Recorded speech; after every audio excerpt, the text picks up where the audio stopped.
మన గత కొన్ని వారాలుగా దేవుని ఆత్మ ప్రేరేపణ చొప్పున వి స్టార్టెడ్ ద లెటర్స్. ఈరోజు చదవబోయే సంఘం చదువుదాం. ఆ ప్రకటన గ్రంథం 2వ అధ్యాయం 12వ వచనం నుండి చదువుదామండి. పెర్గములో ఉన్న సంఘపు దూతకి ఇలాగు వ్రాయము: వాడి అయిన రెండంచులు గల ఖడ్గము గల వాడు చెప్పు సంగతులేవనగా, సాతాను సింహాసనమున్న స్థలములలో నీవు కాపురమున్నావని నేను ఎరుగుదును. మరియు సాతాను కాపురమున్న ఆ స్థలములో నా యందు విశ్వాసి అయ్యుండి నన్ను గూర్చి సాక్షి అయిన అంతిపైన వాడు మీ మధ్యను చంపబడిన దినములలో నీవు నా నామము గట్టిగా చేపట్టి నా యందలి విశ్వాసమును విసర్జింపలేదని నేను ఎరుగుదును. అయినను నేను నీ మీద కొన్ని తప్పిదములు మోపవలసి ఉన్నది. అవేవనగా, విగ్రహములకు బలి ఇచ్చిన వాటిని తిననట్లును, జారత్వము చేయనట్లును, ఇశ్రాయేలులకు ఉరియడ్డుమని బాలాకునకు నేర్పిన బిలాము బోధను అనుసరించు వారు నీలో ఉన్నారు. మనం చూస్తాం ఏంటంటే, బాలాకుకు నేర్పిన బిలాము బోధవహరు నీలో ఉన్నారు. అసలు బాలం ఎవరో పాత నిబంధనలు కనబడతాడు. బాలం ఎవరో ప్రవక్త అని పిలబడతాడు. బాలం ఎవరో ఇశ్రాయేల్ని శపిస్తానికి hired professional. He was a sorcerer also. మనం ప్రవక్త అన్నప్పుడు దేవుని ప్రవక్త అనుకుంటాం. కాదు కాదు కాదు కాదు, అన్య ప్రవక్తే.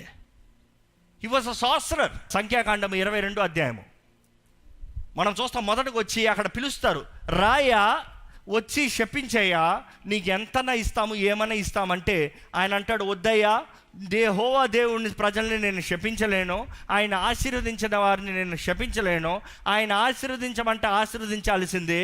ఆయన సమస్త అధికారి, సమస్త జ్ఞాని, మమ్మల్ని అందరికి మించిన ఆయన పెద్ద ఆయనే. ఆయనకు విరోధంగా నేను ఏం చేయలేనయ్యా చెప్తాడు. చెప్పినా కూడా నీకు అన్నీ ఇస్తా, నీకు అది ఇస్తా, నీకు ఇది ఇస్తా. ఎన్నో మెప్పులు, ఆశలు, ఉద్రేకాలు. ఆయనకి ఎక్కడ లేని ఆశలు కలుగుతాయి. అవును కదా, ఏముంది, ఒక మాట శపిస్తే అయిపోయింది కదా. ఒక మాట శపిస్తే అయిపోయింది కదా, మన జీవితం సెట్ కదా. ఆయన ఆశతోనే బయలుదేరాడంట. బయలుదేరినప్పుడు గాడిద మీద ఎక్కి బయలుదేరాడు. గాడిద మీదకి ఎక్కి వెళ్ళే గాడిద ఆగిపోయిందంట. ఆ ప్రాంతం వైడ్గా ఉంది, వెళ్ళే కొలితే నేరో అవుతుందంట. వెళ్ళే గాడిద ఆగిపోయిందంట. ఆగిపోతా ఉంటే ఈయన కొడతా ఉన్నాడంట. కొడతా ఉంటే వెళ్తలేదంట. ఎంత వెళ్ళకపోయినా ఇంకా కొడుతున్నాడంట. ఆ గాడిద అటు ఇటు పడి వెనక్కి కొట్టిందంట. వెనక్కి కొడతావా అని చెప్పి వేసి కొడతా ఉంటే ఆ గాడిద నోటితో మాట్లాడిందంట. ఆ గాడిద మాట్లాడుతుంది, నేను నీ సిన్సియర్ సర్వెంట్ని కాదా? నువ్వు ఎక్కడికంతా తీసుకెళ్ళావు, అక్కడికంతా వచ్చాను కదా, నువ్వు చేయమన్నదన్నీ చేశాను కదా. అరే, నా ముందు దోత కత్తి పట్టుకుని నిలబడి ఉందయ్యా, నేను ఎలాగ వెళ్తాను అనిందంట. నువ్వు నాకెదురు మాట్లాడతావా అని చెప్పి మరలా కొడుతున్నాడంట. అంటే బుర్ర పనిచేస్తుందంటారా? గాడిద ఏంటయ్యా మాట్లాడుతుంది ఏంటయ్యా? అరే, నువ్వు నన్ను ఎప్పుడు జీవితంలో మాట్లాడదు లేదు, నువ్వేంటి మాట్లాడుతున్నావు, నాకేంటి అర్థమవుతుంది? ఆలోచించాలి కదా.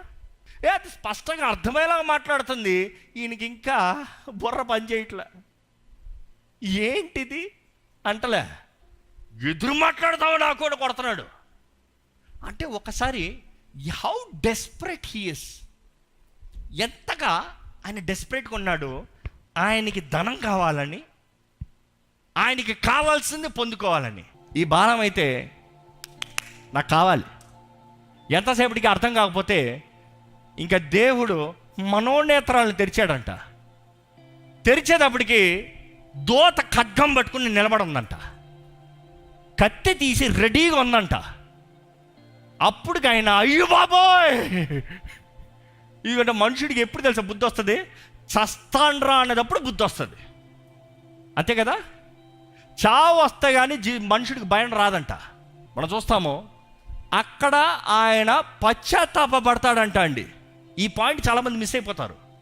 వాక్యం చదివితే తెలియజేయబడుతుంది, he will say sorry lord, నన్ను క్షమించయ్యా, నేను వెళ్ళిపోతా, నేను బుద్ధి తెచ్చుకున్నా, నేను వెళ్ళిపోతాను, తప్పైపోయింది. ఎందుకంటే చావు దగ్గరకు వస్తుంది కదా బుద్ధి అందరికీ. చాలామంది కోవిడ్ వచ్చినప్పుడు ఇంకా మరణ పడక దగ్గరికి వెళ్ళి ఇంకా చస్తాడరా, ఆక్సిజన్లు మూతుల్లో పెట్టి ఇంకా ముక్కుల్లో పెట్టి ఇంకా చచ్చి ఆక్సిజన్ సాచురేషన్ పడిపోతుంది. దేవా నాకు ఇంకొక అవకాశం అవ్వా, బ్రతుకుతాను కొరకు ఇప్పుడు పెద్దడు చేయని కార్యాలు చేస్తా, లేక క్రమం వెళ్తా, నీకు చేస్తా. బాగున్నారు. ఇప్పుడు చాలా పనులు ఉన్నాయి, కోవిడ్కి అఫెక్ట్ అయ్యి హాస్పిటల్ పడ్డాం కదా, టైం లేదు. అవన్నీ కోపం చేయాలి కదా, అందుకని ఆదివారం కూడా ఆలయానికి వస్తాను, టైం లేదు. దేవుడు ఇంకొకసారి ఎత్తాడు మేము, జాగ్రత్త. ఈరోజు చాలామంది మరణం వస్తాయి కానీ బుద్ధి తెచ్చుకోరు. మనం చూస్తాం ఈ బాలాం బుద్ధి ఏంటంటే, పశ్చాత్తాపడ్డాడు, బాగానే ఉంది. దేవుడు అన్నాడు పోయి ఆశీర్వదించాడు, బాగానే ఉంది. వెళ్ళాడు, రాజు అంతే ఇశ్రాయేలుని చూపించి, ఇంకో అమోనీయుల రాజు, అన్ని రాజులు కలిసి ఇదిగోండి అయ్యా శపించు, ఇదిగో ఈ బలిపీఠం దగ్గరకు వస్తా, బాల్ దేవత దగ్గర బలిస్తాను, ఇక్కడ ఈ సువాసన బలి ఇచ్చిన తర్వాత నువ్వు చేతులెత్తి శపిస్తాం ప్రారంభించు అన్నాడంట. ఆయన అన్నాడంట నేను శపించలేనయ్యా, కానీ ఈయన అంటున్నాడు నువ్వు శపించాలి. బుద్ధి మారిపోయిందా అర్థం కావట్లే. ఆయనకి ఏమైందో తెలియదు కానీ ఆయన చేతులెత్తి నోరు తెరిచాడంట.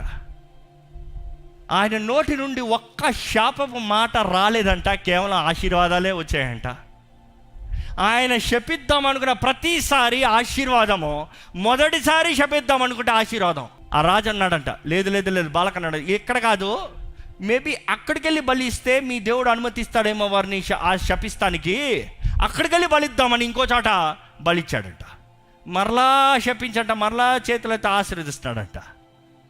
ఇంకా ఆ రాజుకు కోపం వచ్చి ఈయన ఆశీర్వదిస్తా ఉంటే చేతులు కొట్టాడంట. కొట్టే దెబ్బ శపించి వాడిని తీసుకొట్టాడు, నువ్వేందా ఆశీర్వదిస్తున్నావా అని అన్నాడంట. దీన్ని ముందే చెప్పాను కదా, దేవుడు ఆశీర్వదించిన వారిని ఎవ్వరూ శపించలేరు. దేవుడి ద్వారా ఆశీర్వదించబడిన వారిపైన ఏ శాపము పనిచేయదు. ఈరోజు మీరు నమ్ముతారా అండి? If God is for you who can be against you? దేవుడు మీ పక్షాన ఉంటే మీ విరోధి ఎవరండి? దేవుడు మిమ్మల్ని ఆశీర్వదిస్తా మిమ్మల్ని శపించగలిగింది ఎవరండి? ఈరోజు చాలామంది వస్తారు నా దగ్గరికి, వాళ్ళు మమ్మల్ని శపించేశారండి, వీళ్ళు మమ్మల్ని శపించారండి. నేను వాళ్ళని నవ్వుతూ ఒకటే అడుగుతా, క్రీస్తు రక్తంలో మీరు కడగబడ్డారా? అవునండి, మేము క్రైస్తవులం అండి. అయితే ఏ శాపం పనిచేయదు పోండి. ఎందుకంటే దేవుని ముద్ర మీ మీద ఉన్నదప్పుడు, ఎందుకంటే వారు నిబంధన చేయబడిన వారు ఇశ్రాయేలీలు. ఈరోజు మనం కూడా ఒక క్రీస్తు రక్తం ద్వారా విలువైన నిబంధన చేయబడిన వారిని, మన నిబంధనలు ఉంటే ఏ శాపం మన మీద పనిచేయదు. No curse, no sin can work on us until you give the weakness. పని చేయదంటే పని చేస్తానికి శాపాలన్నీ కొట్టివేయబడతాయి, కానీ మన అనుమతిస్తే మాత్రమే. ఈ బాలాం ఏం చేస్తాడంటే, ఆయనకి ఆపయ్యా, నువ్వు ఆశీర్వదిస్తున్నావు, ఎక్కువ ఆపేయి, నువ్వు పో బయలుదేరంటే, బాలాం దేవుని ఆత్మ ద్వారా నింపబడి ఏమంటాడు తెలుసా? నేను వెళ్ళే ముందు మీకు కూడా చెప్పాల్సిన కొన్ని ఉన్నాయి రాజా. ఇదిగో బాలాకో, నీకు ఏంటి ఆశీర్వాదం కాదు, వాళ్ళని శపించమని నన్ను పిలిచో, నీకు శాపం ఉంది, దేవుడు ఇస్తున్నాడు, మాట తీసుకో, నువ్వు నాశనం అవుతున్నావు, నీ ప్రజలు నాశనం అవుతారు. నెక్స్ట్ ఇంకొక రాజుని చూసి, ఇదిగో నువ్వు శాపం, నువ్వు నాశనం, ఇదిగో నీకు నాశనం, నువ్వు కీడు, నువ్వు కొట్టివేయబడుతున్నావు. ఆ పిలిచిన రాజులందరిని శపించాడంట. అయ్యా ఇశ్రాయేలుని శపించయ్యా అని తీసుకొస్తే వాళ్ళని ఆశీర్వదించాడు. ఎవరిని ఆశీర్వదించాలో వాళ్ళని శపించి, ఆ రాజు అన్నాడు దన్నం బాబు, నీ దారిలో నువ్వు పో, నా దారిలో నేను పోతాను. ఎవరి దారిలో వాళ్ళు పోయారంట. బైబిల్లో చూస్తాము, సంఖ్యాకాండం 22వ అధ్యాయం నుండి 24వ అధ్యాయం వరకు చదువుతా, మీకు మొత్తం అర్థమవుతుంది. నేను చెప్పిన ఉపమానాలు I just briefed up in a very simpler form. కానీ మనం చూస్తే వారందరూ తిరిగి వారి ఇళ్ళకి, వారి గృహాలకి వెళ్ళారంట. మరి ఏమైంది? ఇశ్రాయేలీలకి దేవుని కోపం రగులుకుంది, తెగులు ప్రారంభించింది. ఏమైందంటే బాలాము చక్కని అడ్వైస్ ఇచ్చాడంట. ఎవరికి? ఆ బాలక్కి. అక్కడ కాదు, వెళ్ళిన తర్వాత. ఏంటి ఆ మంచి అడ్వైసు, పాపపు అడ్వైసు? అయ్యా ఈ ప్రజలని మనం చంపుతాం కుదరదు, పోరాడతాం కుదరదు, we can never fight them, we can never defeat them, we can never curse them, because their God is all powerful. ఆ దేవుడితో పెట్టుకుంటే ఎప్పుడు కావదు. కానీ వారిని వారు దేవుడికి విరోధంగా తిప్పితే వాడు దేవుడే వారిని చంపేస్తాడు. మనం చంపాల్సిన అవసరం లే, వాళ్ళు దేవుడే వారిని శిక్షిస్తాడు. వాళ్ళ దేవుడే వాళ్ళని కొడతాడు. ఈరోజు ఎంతోమంది జీవితాల్లో ఆ అపవాది మిమ్మల్ని కొడతలేదు, దేవుడే కొడుతున్నాడేమో. ఎందుకు, ఏమైంది? బాలాం ఇచ్చిన అడ్వైజ్ ఏంటంటే, మీ మోయాబులో ఉండి ఉన్న చక్కని సుందరమైన అందమైన స్త్రీల్ని వారి దగ్గర పంపించండి. వారి దగ్గర పంపించి వారితో వ్యభిచారం చేయనట్లుగా, ఫోర్నికేషన్, అడల్టరీ, సెక్షువల్ సిన్. అదే సమయంలో ఏంటి, వారిని వివాహం చేసుకోమన్నాడు. కావాలంటే చేసుకుని వాళ్ళని ట్రాప్ చేయండి. ట్రాప్ చేసిన తర్వాత, వాళ్ళని సెడ్యూస్ చేసి ట్రాప్ చేసిన తర్వాత లాక్ అయిపోయారు కదా, మీ దేవతల్ని మొక్కేలాగా చేయండి. ఐడాలట్రీ. మీ దేవతల్ని వారు మొక్కితే వారి దేవుడు ఒప్పుకోడు. ఎందుకంటే నేను తప్ప మీకు వేరొక దేవుడు ఉండకూడదని ఆయనే చెప్పాడు. చెప్పిన రోజున మొదటి ఆజ్ఞ వారిని నీవే కాబట్టి వారికి తెగులు ప్రారంభమవుతుంది. మంచి స్కెచ్ చేశాడు, అడ్వైస్ ఇచ్చాడు, సెటిల్ అయిపోయాడు అనేది కూడా కనబడుతుంది. వారి మధ్య సెటిల్ అయిపోయాడు, రాజులతోనే సెటిల్ అయిపోయాడు. కానీ మనం చూస్తాము, అదే రీతిగా ఎప్పుడైతే ఆ పాపము ఆ టెన్స్లోకి ప్రవేశించిందో దేవుని తెగులు ప్రారంభించిందండి, కోపం ప్రారంభించిందండి. మనుషులు చనిపోతాం ప్రారంభించారు. ఇంచుమించు 24,000 మంది మరణించారంట. కానీ ఆ తెగులు ఎలాగ అంతమైంది, ఎలాగ హౌ అందరూ వారు దేవునితో చేసిన నిబంధన మరచి శరీరాశ, నేత్రాశ, జీవపు డంబం. ఏంటి శరీరాశ? వచ్చి కామ సంబంధమైన నేత్రాశ, సుందరమైన అమ్మాయి, ఓ బాగుంది, నైస్. జీవపు డంబం ఏముంది? క్షమాపణ అడుక్కోవచ్చులే, ఎల్లో ఒక బలి ఇస్తే శుద్ధుని అయిపోతాను, అంతే కదా. ఎందుకంటే ఆ రోజు పాత నిబంధనలో వారి మధ్య ఏముంది? మందసభ పెట్టుంది. మందసభ పెట్టుందండి ఏంటి? క్షమాపణ కూడా ఉంది. నువ్వు ఏ తప్పు చేసినా ఒక బలి ఇస్తే అయిపోయింది పని, బలి ఇచ్చుకో, అంతా సెట్ చేసుకో. ఈరోజు పాపం చేసేద్దాం. ఈరోజు ఈ స్ట్రాటజీలు ఈరోజు కూడా ఆలయాలు ఎంత పనిచేస్తాయండి. దుఃఖకరమైన విషయము, సాటర్డే బార్కి వెళ్తారు, ఫ్రైడే క్లబ్కి వెళ్తారు, సండే సర్వీస్కి వస్తారు, దేవా పాపిని క్షమించుకో అంటారు. వారంలో వ్యభిచారపు కార్యాలు చేస్తారు, మోహపు చూపులు చూస్తారు, పోర్నోగ్రఫీ. ఈరోజు వ్యభిచారం అన్నప్పుడు దేహాలతో చేసేవారు చాలామంది ఉన్నారులే, కానీ అందరా యేసుప్రభు అన్నాడు, ఒక స్త్రీని మోహపు చూపుతో చూసినప్పుడే నువ్వు వ్యభిచారం చేసినట్టేనయ్యా. It is because your spiritual eyes have committed sin. దేవుడు అంటున్నాడు, నీవు నా నిబంధనను దాటావా, శిక్షక పాత్రుడు. కొన్ని వారాల ముందు మనం ధ్యానించాం, ఎక్కడైతే నిబంధన ఉందో అక్కడే శిక్ష ఉంది. దేర్ ఇస్ అ కర్స్, ఉగ్రత, శాపం. నిబంధన లేకపోతే శాపం అనేది లేదు. ఈరోజు మనం అనుకుంటున్నాం నిబంధనలు ఉన్నాం కాబట్టి నాకు శాపం లేదని. నిబంధనలో సరిగా జీవించినంత వరకు ఏ శాపం లేదు. నిబంధనలో ఉండి విచ్చలవిడి జీవితాన్ని జీవించామా శాపగ్రస్తులు. మీ జాగ్రత్త. దేవుని వాక్యం కూడా తెలియజేస్తుంది స్పష్టంగా. మనం చూస్తామండి, దేవుని కోపాన్ని రేపుతూ, దేవుని బాధపరుస్తూ అక్కడ పాపం వెళ్తా ఉంటే టెంట్ ఆఫ్ ద మీటింగ్ దగ్గర యాజకులందరూ వచ్చి ఏడుపుతో మొరపెడుతూ, బాధతో, దేవా ఏం చేయమంటావయ్యా, ఎందుకయ్యా, తెలియట్లేదు, అర్థం కావట్లే, ఏడుస్తూ ఉంటే ఒకడు అప్పుడే సిమోనైట్ అంట, ఈజ్ అ స్పెషల్. అదే సమయంలో ఒక chief tribe daughter Ammonite, Ammonite కలిసి ఆనందంతో, ఎక్కిరించుకుంటూ, నవ్వుకుంటూ యాజకులు ఏడుస్తూ ఉంటే వెళ్ళారంట టెంట్ లాప్ట్కి, ఇంకో టెంట్ లాప్ట్కి పాపం చేస్తానికి. అందరూ ఏడుస్తూ ఉన్నారు. వీళ్ళేమో, నువ్వు ఎంత ఏడ్చినా నా బ్రతుకు నాదే, నా సుఖం నాదే. ఒక్కడికి రోషం వచ్చిందంట అండి. ఎవరా ఒకడు? అహరోను కుమారుడు లేచాడు, ఈటను తీశాడంట. వెళ్ళి ఈటను తీసుకొచ్చి ఆ టెంట్లోకి వెళ్ళి వారు పాపం చేస్తూ ఉంటే దించాడంట. దింపు యాజకుడు కుమారుడు ఏం చేశాడంట, ఈటను దింపికి ఇద్దరిలోంచి దిగిపోయిందంట.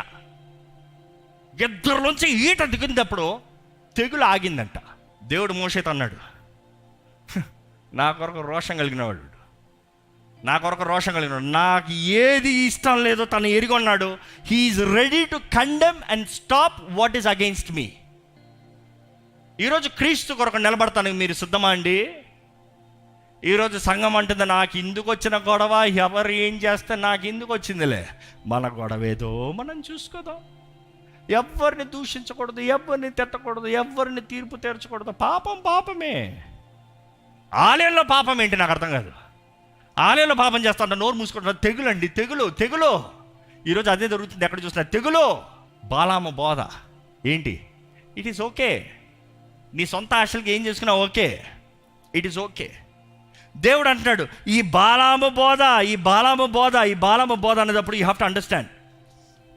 బాలాము బోధ అనేటప్పుడు కొంచెం పాపం తప్పు కాదు అన్నట్టు చెప్తానంట. గలితీలు 5:9 ప్రకారం ఏంటి? కొంచెం పాపం తప్పు కాదులే, కొంచెం పాపం ఇట్ ఇస్ ఓకే.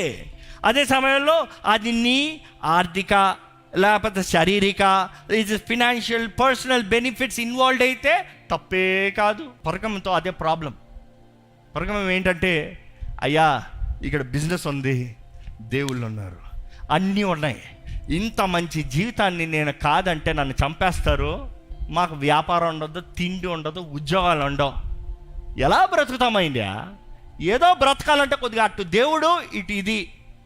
ఎంతోమంది ఆ రోజుల్లో క్రైస్తవులను పడబడే వారు చేసే మోస్ట్ ఆఫ్ ద పెద్ద తప్పు ఏంటి తెలుసా? ఉద్యోగాల్లో వారికి ఉన్న అధికారుల్ని, రోమన్ అధికారుల్ని మెప్పిస్తాం వరకు, రేయ్ ఈ రాత్రి పండగ ఉంది, నువ్వు రావాలంటే వస్తాడంట, రేయ్ వెళ్ళి పూజవరా అంటే ఇస్తాడంట, మొక్కరా అంటే మొక్కుతాడంట, చెయ్యి అంటే అన్నీ చేస్తాడంట. ఇందుకొరకు నా ఉద్యోగం ఉండాలి, నా ప్రాణం ఉండాలి, నా కుటుంబం ఉండాలి. ఈరోజు చాలామంది క్రైస్తవులు కూడా అదే పని చేస్తున్నారు. No big deal. మందు తీసుకురారా, నేను తయారు క్రైస్తవుని చెప్పగలుగుతారా? తెరిచి పూజ చేయరా, నేను చేయను, నేను క్రైస్తవుని, నా దేవుని తప్ప నేను ఎవరికి మొక్కను చెప్పగలుగుతారా? లేకపోతే నా ఉద్యోగం పోతానండి, ఎవరు పెడతారండి బువ్వ? ఈ బువ్వ కాదు బ్రతికించేది, నిత్య జీవితము, దాని కొరకు పోరాడడం అంటాడు దేవుడు. మనుషుడు మర్చిపోతున్నాడు సుఖభోగాలు. అబద్ధం చెప్పురా. ఇందుకు నేను చెప్పను క్రైస్తవుని చెప్పగలుగుతారా? దేవుడు బాలాము బోధ. అదేసారి దేవుడు అంటున్నాడు ఏంటంటే, నికోలాయితులు అనేటప్పుడు వారు ఏంటంటే క్రీస్తుని వెంబడిస్తూ లోకాన్ని ఆచరిస్తారు. సిమిలర్ టు బాలాం. ఏంటి ఓవర్లాపింగ్? వాళ్ళు నేను ఒక్కసారి రక్షించబడ్డానంటే రక్షించబడినట్లే, ఒక్కసారి నా పేరు జీవగ్రంథంలో రాయబడిందంటే జీవగ్రంథంలో రాయబడినట్లే, ఇంకా నేను ఏం చేసినా పర్వాలేదు, కాబట్టి నేను పాపం చేసినా పర్వాలేదు, ఎందుకంటే నా పాపాల కొరకు క్రీస్తు మరణించాడు. నేను వెళ్ళి తాగినా పర్వాలేదు, యేసు ప్రభు నన్ను ముందుగానే క్షమించాడు, నేను చేయబోయే తప్పులన్నీ ఎరిగిన దేవుడు ముందుగానే క్షమించాడు, కాబట్టి నేను ఎన్ని తప్పులు చేసినా నాకు క్షమాపణే. ఈరోజు కూడా ఈ బోధన ఎంతో ఫేవరిజంగా చాలా ప్రబలుతుంది. క్రీస్తు కొరకు జీవిస్తానన్న వారు మరణమైనా సరే క్రీస్తు కొరకు జీవించాలండి. నికోలాయితుల బోధ, నేను ఏది చేసినా పర్వాలేదు, దేవుడు నన్ను అంగీకరిస్తాడు. నికోలాయితుల బోధ, నేను నాది, నా సొంతం, నా ఇష్టం, నేను వస్తాను. నికోలాయితుల బోధ, దేవునికి మధ్య చేరాలంటే నేను ఉండాలి. నికోలాయితుల బోధ రోమన్స్ ద్వారంగా తర్వాత ఎప్పుడైతే రక్షణ కాన్సెప్ట్ అయిన ద్వారంగా క్రైస్తవ పట్టణంగా నిర్ణయించబడిందో, దే హ్యాడ్ ద నికోలైటియన్స్ బోధ ఎక్కువ. ఏంటి?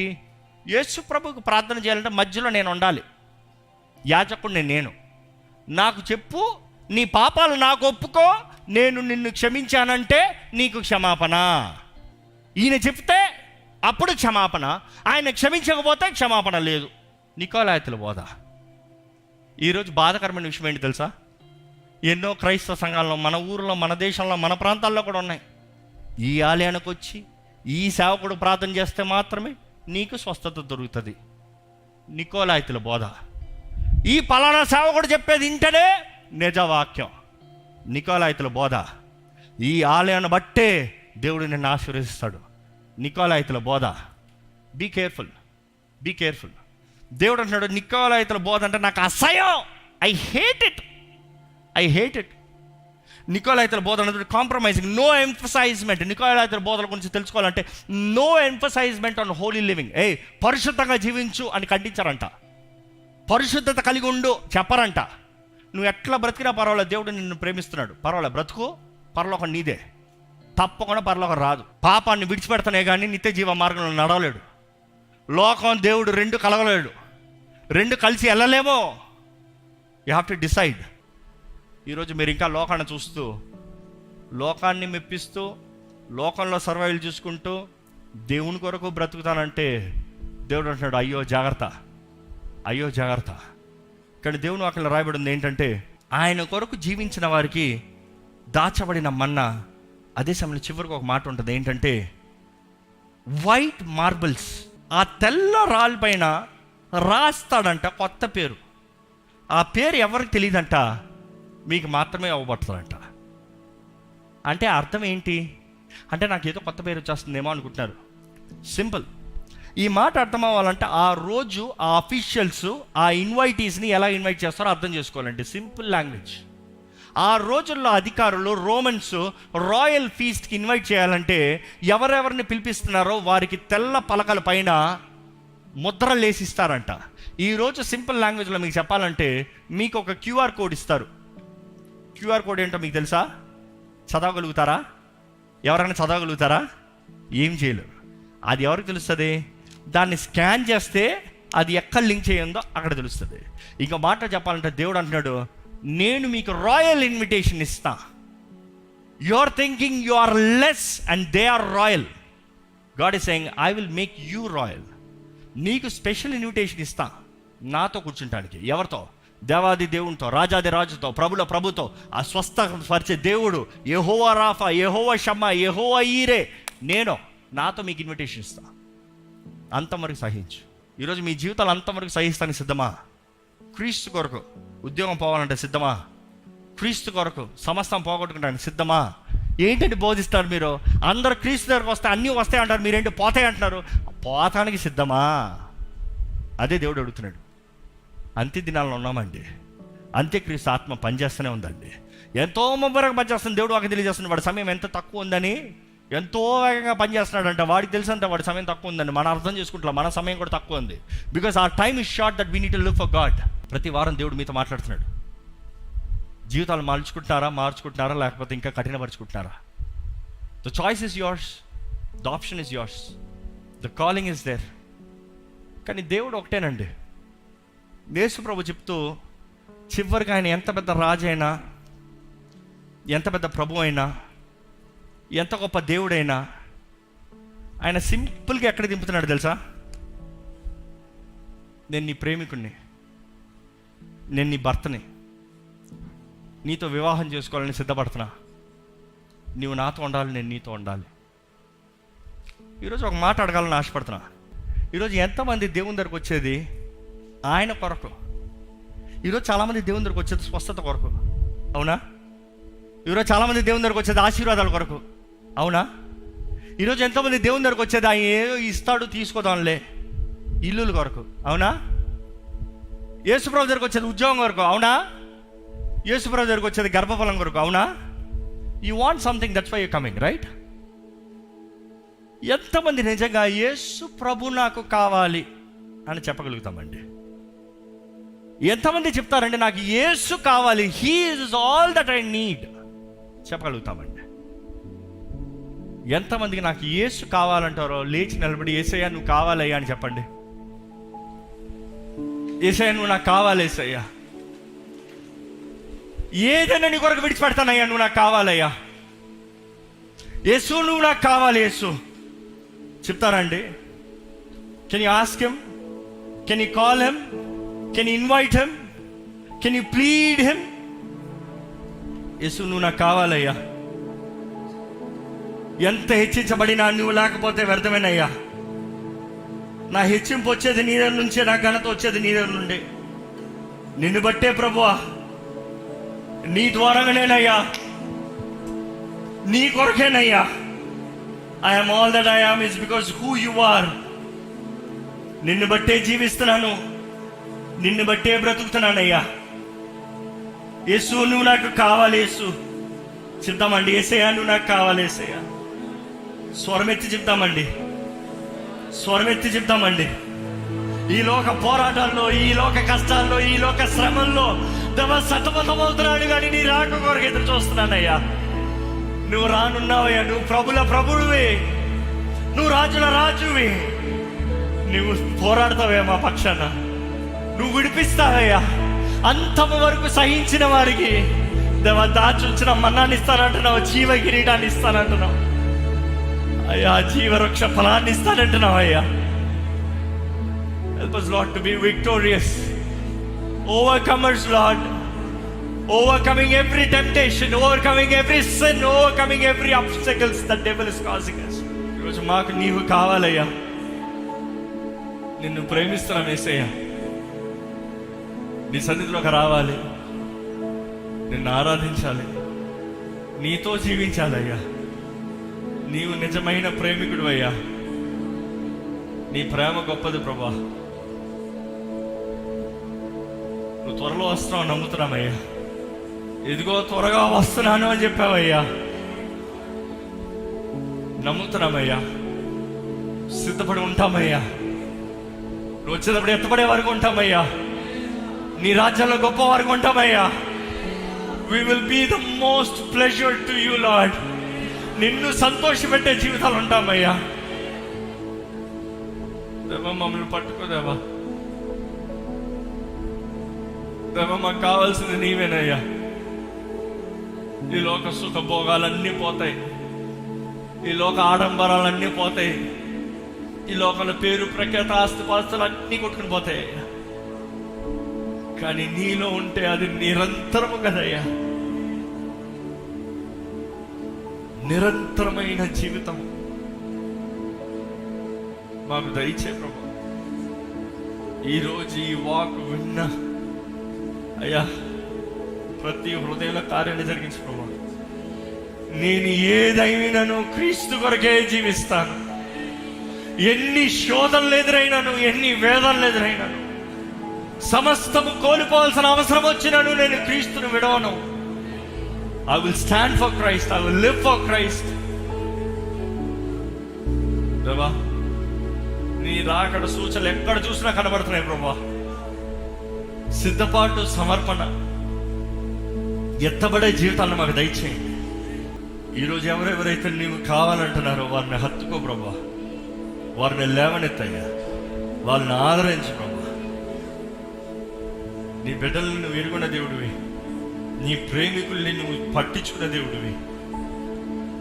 నీవే మా సర్వమని ప్రకటించుండగా ఈ అంచె దినాలు ఎక్కడ బాలాము బోధలకి, నికోలాయితుల బోధలకి మళ్ళీపోకుండా, సులభమైన అడ్డదారులు పట్టకుండా మా సిలువ ఎత్తుకుని నేను వెంబడించు కృపనిచ్చి మా సమస్తమును నీకు త్యాగం చేసే బ్రతుకు మాకు దయచేయమని నజరేయుడైన యేసు నామములో అడిగి వేడుచున్నాము తండ్రి. ఆమేన్.